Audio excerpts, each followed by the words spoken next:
젊은 학자들의 모임 역사 왜? 멈춘 다음에 학자들의 모임 이렇게 하면 되잖아요. 그냥 합시다. 이게 반갑습니다 한다면 아니면 역사공작과 선생님 하나 어때요? 머리 복잡해지게 만들지 마라.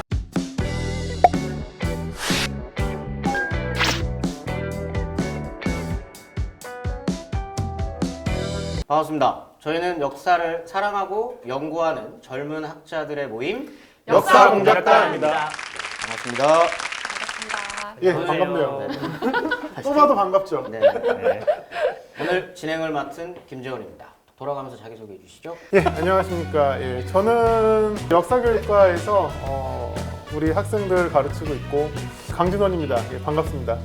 Why did we study history? 뭐 역사학계의 케네디죠. 뉴 프론티어. 원래 뭐 그냥 알던 거 두 가지 얘기하면은 준비한 거잖아요. 왜 말씀을 아니, 선생님은 원래 아는 게 많으세요. 그거는 타고나는 거예요. 아시겠죠?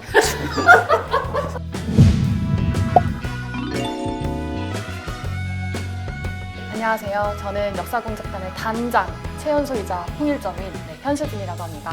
아니 근데 꼭 가슴 아플 필요는 없죠. 의심을 가질 수 있죠. 그게 역사학자 아닌가요? 근데 그렇게 지칭하시면 안 돼요. 그렇게 말씀하시면 안 돼요. 네. 반성하시고.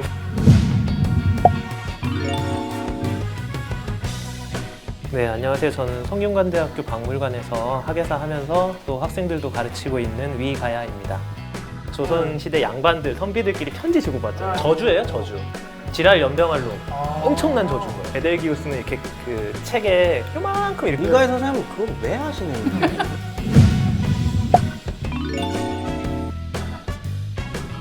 네, 안녕하세요.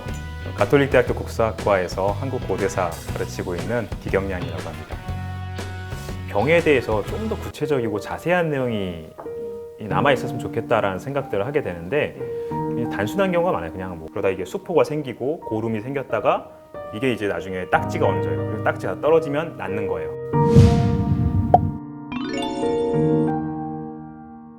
네, 저는 현대사 공부하고 있고요. 중산층 연구자 김재원입니다. 제왕 그거 씁니다. 그건 이승이에요.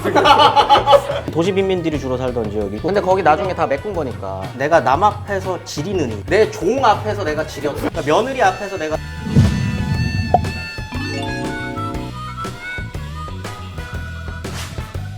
엄병이라는 정치는 퍼포먼스예요.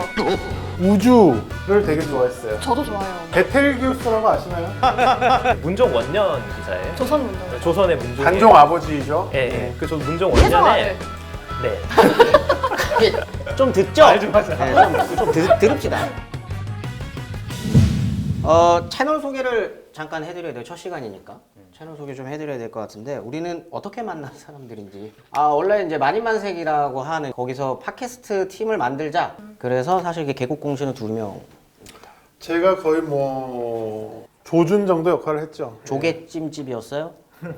예, 그렇죠. 조개찜집에서 맞습니다. 먹다가 제가 팟캐스트 한번 제가 만들어보자. 대짜 먹고 또 하나 더 시켰다가 욕 네. 먹고 그랬죠 그때. 그때 한 10만 원 나왔습니다. 그땐 돈 없을 텐데 어떡해.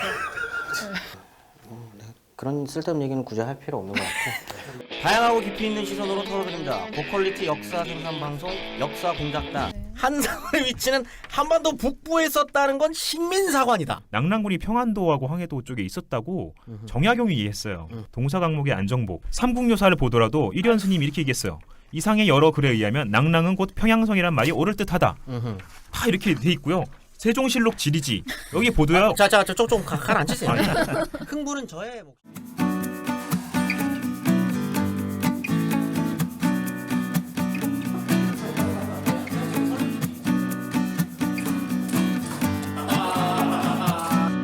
왜 우리가 여기 실내에서 하게 됐는지도 이제 좀 얘기를 해드려야 될 것 같아요. 훨씬 더 제가 원래는 대단히 돈을 많이 쓰는 예, 아주 근데 여기서 돈 많이 쓰셨어요. 여기 그런가요? 비행기 값이 어쨌든 굳었으니까. 숙소값도 붙고. 식비도 근데 부었어요. 원래 그 두꺼운 점포도 주기로 하셨어요. 원래 저희가 중국을 가기로 돼 있었습니다. 중국. 예.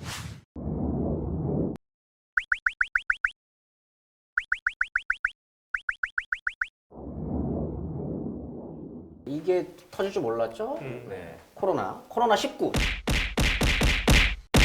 다음에 뵙겠습니다. 제가 그때- 그래서 빨리 서두르자고 그때 분명히 말씀드렸지 않습니까? 아니 서두르는 게 문제가 아니라 11월에 갔으면 이렇게까지 저희 점포도 하나 받았어요. 이렇게까지 점포에 왜 이렇게 저- 집착을 하는 게 아무튼 우리 중국을 가기로 했었는데 코로나 때문에 취소가 되고 그래 뭐 중국 가지 말자. 그러면 이제 백제. 서울에서 네. 국내 여행을 하자. 갔다가 부여를 가서 익산으로 간다라고 네. 하는 계획을 세웠죠.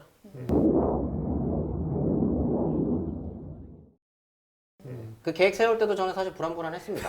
네, 코로나가 어쩔 수 없죠. 이렇게까지 확산될 줄. 지금 실록 사이트를 가잖아요. 인터넷에 조선왕조 실록 치면 조선왕조 실록 다 볼 수 있거든요. 최근에 많이 검색한 검색어 위에 쫙 나오거든요. 아, 그걸 보면 전염병, 아, 역병, 요즘에 다들 있어요. 궁금하구나. 요즘에 그게 있어. 다 궁금해가지고. 안타깝지만 사실 역병이라고 하는 게 이번에 갑자기 탁 터진 거는 아니지 않습니까? 뭐 가깝게는 메르스, 또 신종플루 신종플루. 네. 뭐 이런 것도 있었고 사스도 있었고요. 한국사로 이렇게 따져보면 역병의 역사가 어찌 위에서부터 이렇게 쭉 내려오는 뭔가 이렇게 흐름들이 있을 것 같은데 준비해 오셨죠? 재밌는 내용들이 많더라고요. 그래서 재밌다뇨. 저도, 너 진짜 나쁜 아이구나. 사람이 죽어나간 건데 사람들이 죽어나가고 아프고 하는 상황인데 재밌는 내용들이 많더라고요. 재밌는 내용이라고 말하지 말라니까요. 네, 흥미로운 그러니까 내용들. 흥미롭다는 것도 그럼 어떤 내용들? 가슴 아픈. 네, 슬픈 내용들. 네, 예, 아니 근데 꼭 알겠습니다. 가슴 아플 필요는 없죠. 어쨌든 왜? 역사 상식을 이해하는 건데. 예. 예. 제가 무식해서 그래요. 우선 이름들이 지금 우리가 쓰는 이름들을 예전에도 그대로 쓰지는 않았죠. 우리가 원래 사용하던 병의 이름들이 있었어요. 네. 근데 대표적인 게 뭐 이런 것들이 있어요. 뭐 연병이라는 동의보감에 뭐 나오는 겁니까? 동의보감에 나오는지 모르겠는데 연병이라는 건 되게 많이 나와요. 그게 이제 사전에 약간 그 사투리가 섞이면 옌병이 되는 거죠. 그렇죠. 뭐, 예. 뭐 되게 앞에 속된 특정 말이지만 단어가 더 붙으면은 그렇게 되는 GR, 거죠. GR. 네, 예. 영어로 GR. 근데 네. 원래 그 질환이란 말도 간질이라는 간질, 거. 맞아요. 아. 증상이잖아요. 아 그럼 욕을 병과 하는 병이 거죠. 붙은 거네요. 질환 염증. 네, 그- 두 개 왜 그러냐면 둘 다 되게 그 모양이 되게 참혹하거든요. 그래서 저주예요, 저주. 지랄 연병할 놈, 지랄 연병할 놈. 엄청난 저주인 거예요.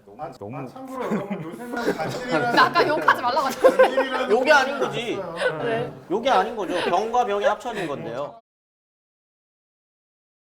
네, 여하튼 이제 연병이라는 표현이 많이 나오는데 구체적으로는 장티푸스를 가리킬 때 연병이라고 예전에 했어요. 치욕스러운 병이죠. 이 병에 걸리면은 특징이 열이 굉장히 많아요. 엄청 고열에 시달리게 되어서 복통 같은 것도 생기고 죽게 되는데 죽는 모습들이 너무 고통스러워하면서 죽기 때문에 그 모습이 굉장히 참혹하다는 거죠. 그래서 연병하다, 연병할 뭐 이런 식의 욕을 하는 게 그런 참혹한 모습 때문에 하는 일이죠. 그 우리 상록수를 썼던 그 시문 선생이 장티푸스로 돌아가시지 않았나 싶은데 아마 확인해 들었던 보세요. 것 같아요. 예. 네, 확인해 보시면 장티푸스로 죽은 사람 되게 많죠. 이게 좀 오염된 뭐 물이라든지 음식 같은 걸 섭취하면서 걸리는 병이기 때문에 예를 들어서 옛날에 뭐 홍수 같은 게 한번 일어나면 푸세식 화장실 같은 데 쫙 넘쳐오를 거 아니에요.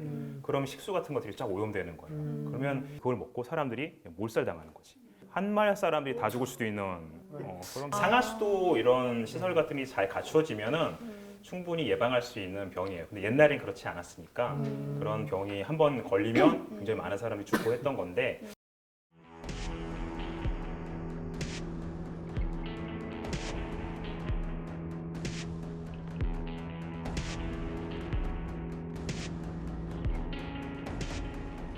주로 전염 그 장티푸스에 걸리던 동네가 지금 땅값이 가장 비쌉니다. 강남? 갱남이랑 지금 이촌동 이런 데들이 원래 아, 물가잖아요. 침수 동부 이촌동이 원래는 엄청 그 저소득층들이 산 빈민 도시 빈민들이 주로 살던 지역이고 거기가 장티푸스 제일 많이 유행했던 거. 지대가 낮으니까요. 근데 거기 나중에 다 메꾼 거니까. 선생님 동부이촌동 사시고 싶잖아요. 저는 서부 이촌동이요. 그러니까 사시고 싶잖아요, 동부이촌동. 네, 제 아이가 초등학교 들어갈 때 무조건 그쪽으로 옵니다. 거기 출근 시간에 가면 영어 유치원 그 노란 차들이 쫙 줄 서 있어요.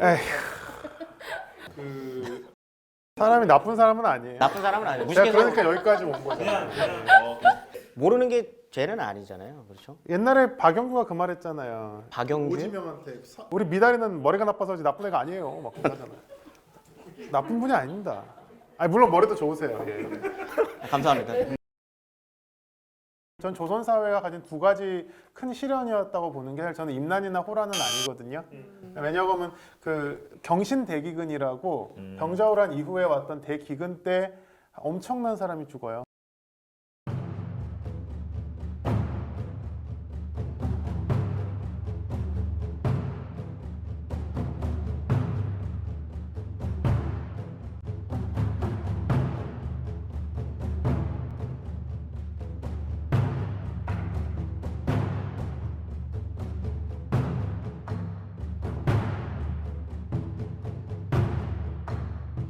많이 버는 사람은 조선 인구의 10% 이상이 기근으로 죽었다고도 해요. 굶어 죽은 거네요. 근데 기근하고 전염병이 항상 같이 온다고 하더라고요. 기록을 보면. 그때 사실 사람들의 면역력이 떨어지니까. 맞아요. 19세기 초에 1820년대 초일 거예요, 아마.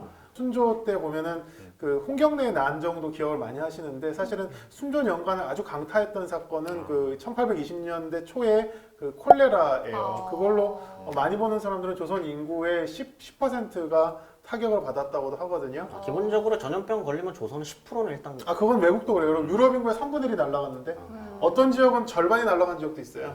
이 콜레라는 네. 진짜 심각했던 사건이었던 것 같고 당시에 이거를 그냥 괴질이라고 불렀어요. 그렇죠. 무슨 병인지 몰랐던 그러니까 신종 네. 전염병이었어요. 맞아요.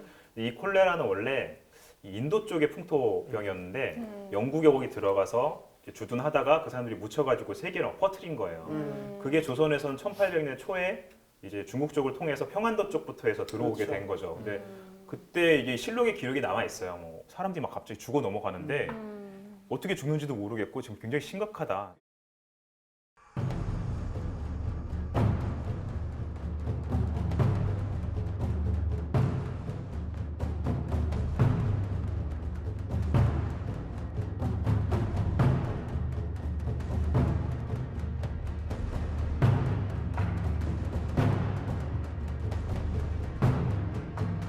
여하튼 이 콜레라를 나중에 또 이제 이걸 이제 호열자라고 불러요. 새로 생긴 병인데.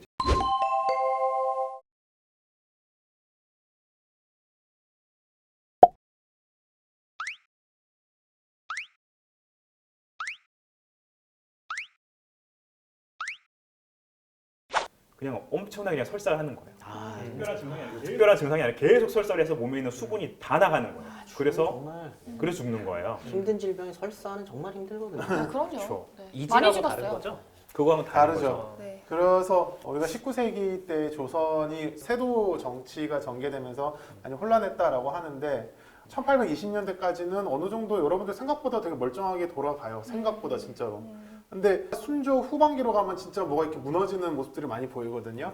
그거가 바로 이 콜레라의 영향 때문이다라고 하는 그런 결과까지 나와 있어요. 생각보다 진짜로. 콜레라가 죽음보다 설사가 더 두려웠을 수도 있겠네요.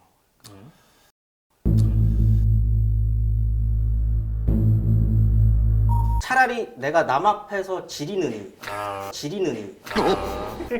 죽음을 택하겠다라고 나는 하시는 아니에요. 분들 있잖아요. 난안 있을 수 그래요. 있잖아요. 난안 그래요. 살아야지 일단. 못 참는 질병이잖아요. 선생님, 설사. 선생님 살고 그럼 싶다고요. 본인처럼 멋 아니 내가 양반이에요. 내가 제가 명문 사대부의 양반. 일단 걸리면 안 나가. 그래서 남 앞에서 지릴 일이 없어요. 내 종 앞에서 내가 지렸다. 그러니까 며느리 앞에서 내가 아니 며느리 앞에서 나가지. 흰 도포를 입고 있었는데. 아니 그 며느리가 딴 데 구분이 돼 있다고 주거공말 잘 모르시는구나. 아니 근데 이제 만날 수가 있는 거 아니에요? 설득하려고 하지 마세요 지금. 막 못된 얘기에. 죽음보다 설사가 무서운 분이 있을 수 있다. 이 정도로 마무리하고.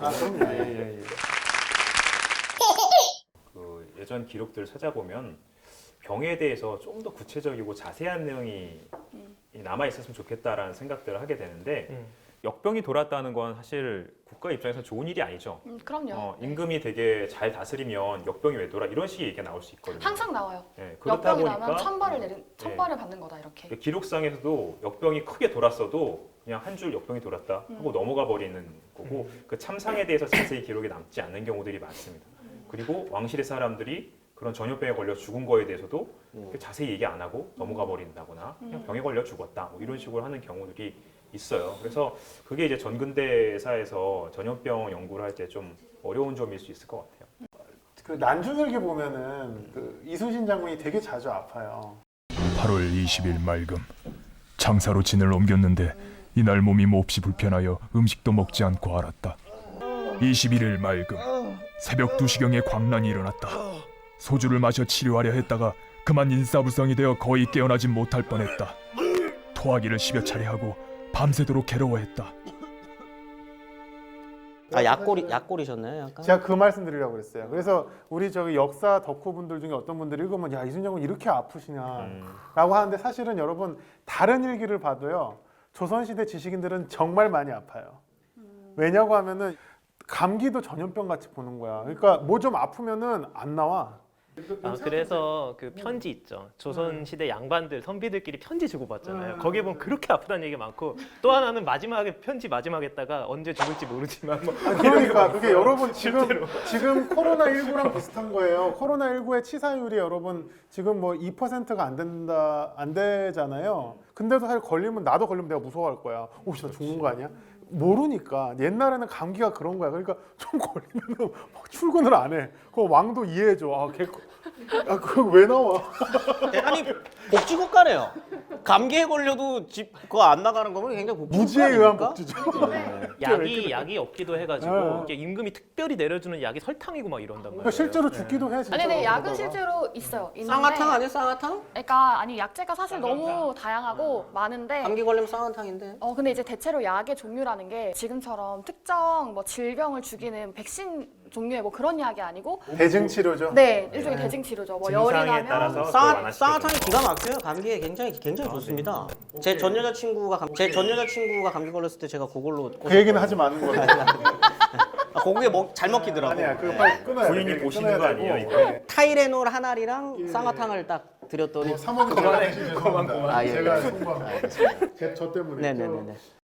기록에 보면은 자식이 그런 식으로 죽었는데 매장을 안 하는 거예요. 나한테 옮을까봐 무서워서 그걸 비난하는 기록이 있다거나 이제 격리 같은 건 옛날부터 했던 것 같은데 사실 전근대 시기에 가장 유효한 방책은 무당이었어요. 무당. 그래서 굿하고. 예, 네. 굿하고 천지신명한테 빌고 다음에 뭐 장역이라는 그 질병이 고려시대 때 돌았는데 열이 많이 나고 약간 고온다습하면 걸리는 그런 병인데 그게 중국 강남 지방에서 건너온 품토병이에요. 그 병이 돌까봐 이렇게 매년 새해가 넘어갈 때마다 마당 안에서 폭죽을 터뜨렸대요. 뜨거워지라고. 폭죽 소리에 놀라서 그 병이다. 병이라는 귀신이 아, 도망가도록. 네. 네. 굉장히 합리적이고 논리적이에요. 나름 논리적이죠. 당시 사람들한테 논리적이죠. 아니 그게 천연두 같은 경우가 되게 대표적인 병이고 되게 많이 걸렸어요. 자주 걸리고 치사율이 한 20에서 30% 돼요. 무서운 일이죠. 걸리면은 뭐 5명 중에 1명 죽는 경우니까. 근데 이제 굉장히 이게 독하다고 그래서 이 천연두의 신에 대해서는 함부로 쫓아내거나 이런 걸 못했어요. 무당들도. 왜냐면 그러면은 천연두 신이 성격이 더러워서 확 화를 내면서 얘를 죽여버릴 수 있거든요. 환자를. 그러니까 최대한 잘 구슬러서 제발 가주세요. 음식도 제가 맛있는 거 해드릴게요. 무사히 그냥 지나가세요. 이렇게 하는 거죠. 걸리면 그러면 그래도 나름대로 좀 포식했겠네. 걸린 사람은. 아, 그건 또 아닌 게 천연두 신은 까다롭기 때문에 고기라든지 뭐 이런 식이 먹으면 안 돼요. 그러니까 비린 거 먹으면 안 되고 왜 이렇게 까다로우셔? 천연두는 까다로워요. 채식주의자인가 보다. 네. 그 지금 우리 기 선생님도 말씀을 해주셨고 근대 의학이 나오기 전까지는 기본적으로 뭘 모르기 때문에 동양이든 서양이든 지금 우리가 보기에는 되게 이상한 행동들을 많이 해요. 근데 그 당시로서는 나름의 합리성을 갖고 그렇지. 있는 거예요. 그러니까 그거를 왜 그러냐면, 이해해야 돼. 네, 왕 근데 자신. 이게 고려시대 때도 그랬던 게 이규보라는 아주 유명한 사람이 있어요. 제가 알면 유명한 거예요. 아시죠? 네. 이규보? 근데 안 믿어요. 네. 제왕 그거 쓴다. 그건 이승이요. 근데 이규보라는 사람이 시에다 뭐라고 썼냐면 네. 전염병이 돈다고 해서 막 밖에다 복숭아나무 심고 폭죽 터뜨리고 이런 게 의미 없다는 거 안다.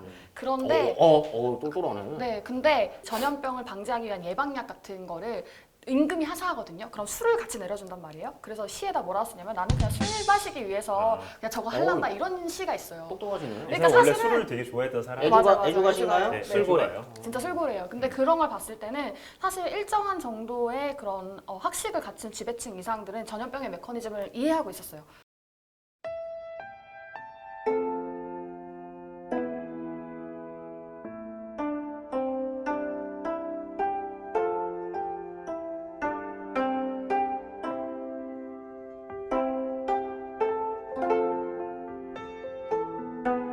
근데 이후 역병 중에 가장 유명한 것 중에 하나가 결핵 아니겠습니까? 결핵. 아, 네, 결핵. 결핵. 저는 결핵을 겪었거든요. 생패가 한 적이 없으시잖아요. 그래서 있다고 하면 있기는 있는데 찌그러져 있는. 결핵이 원래 근대에는 이게 되게 낭만적인 병이었어요. 제가 그래서 시인의 처음에 딱 한 달 동안 열이 안 떨어졌어요. 40도에서 열이 안 떨어지고 막 얼음물에 들어가고 막 이렇게 했는데도 안 떨어져서 감기가 왜 이렇게 오래 가지? 그래서 이제 병원을 갔는데 결핵이라는 거죠. 근데 아버지 어머니는 이제 막 어떡하냐 우리가 이러고 우리가 있는데 결혼이라니 하면서 저는 막 그런 게 떠오르는 거죠. 왠지 그 근데 말에 낭만적 지식인들의 식민지기 시인들이 떠오르면서 그 반열에 오른 건가? 내가 진짜 필터했거든요. 아니 난 교과서에 나오겠구나.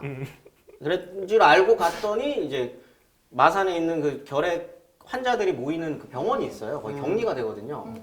거기서 현실을 깨달았죠. 아 이거 진짜 굉장히 가난한 질병이고 없는 사람들이 걸리는 질병이에요. 원래 못 먹으면 걸리거든요. 결핵이 사실상 최근에는 거의 없어진 이유가 다 어느 정도 잘 네네. 먹어서 없어지는 것도 최근에는 있어서. 좀 많아요. 사실. 다이어트 때문에. 그렇죠. 저는 편식 때문에 걸렸거든요. 네.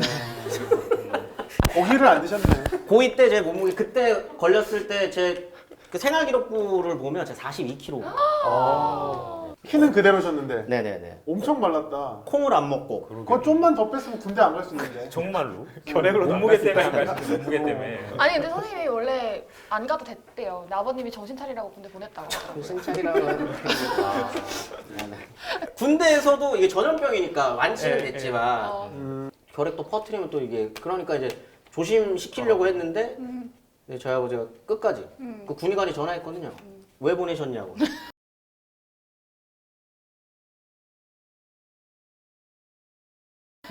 정신을 차려야 돼. 정신을 차려야 돼. 완치된 거고. 정신이 완치를 해야 돼. 아니 그러니까 정신력이 썩었어 뭐 이런 거지. 흔한 아버지들이라면 이제 자식 군대 가는 거 그래서 그 병원에 가가지고 진단서 떼우고 막. 병원 의사한테 똑바로 얘기했어요. 완치됐다는 걸 써라. 그래서 갔죠. 예. 갔다 왔어요. 잘 갔다 오셨어요. 아 그럼요. 만기 전역입니다. 네. 네네네. 훌륭하십니다. 515기 해군 515기. 네네. 충성. 저희는 필승이에요. 아 죄송해요. 역병 얘기 요 정도 마무리할까요? 네. 역병 얘기 요 정도 마무리하겠습니다. 네. 코로나 19만 아니었어도 우리는 거기를 그렇죠. 이제 우리가 거기 거기에서 앞에 가서 지금 얘기를 해야 이야기를 할 수 되는 건데. 있었지. 광개토항비를 조작한 것은 일본이 아니다. 지금 무슨 말씀을 하시는 거예요? 죽으셨어요?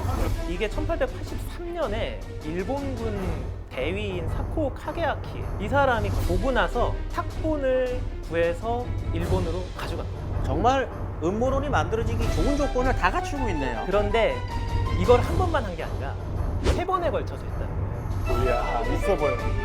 냄새 풍길 수 있는 건 다 풍기셨네요.